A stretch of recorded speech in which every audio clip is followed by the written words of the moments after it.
श्री शिवध्यानम्।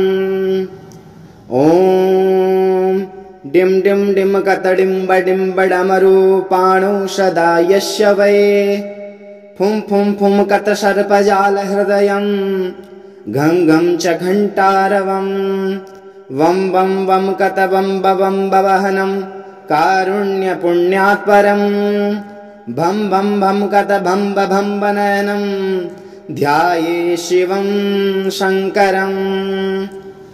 यावतोयधरा धरा धर धरा धारा धरा भूधरा यावच्चारु सुचारु चारु चमरं चामीकरं चामरं यावत् रावण राम राम रमणं रामायणे श्रूयतां तावत् भोग विभोग भोगमतुलं योगायते नित्यशः।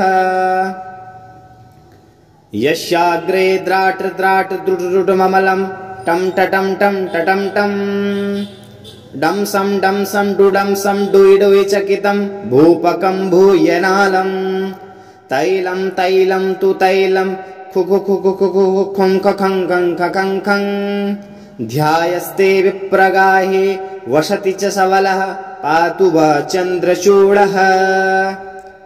गात्रं भस्मशितं शितं च हसितं हस्ते कपालं शितं खड्वाङ्गं च शितं शितश्च वृषभ कर्णे शिते कुण्डले गङ्गाफने शिता जटा पशुपतेश्चन्द्रः शितो मूर्धनि सोऽयं सर्वशितो ददातु विभवं पापक्षयं सर्वदा सोऽयं सर्वशितो ददातु विभवं पापक्षयं सर्वदा।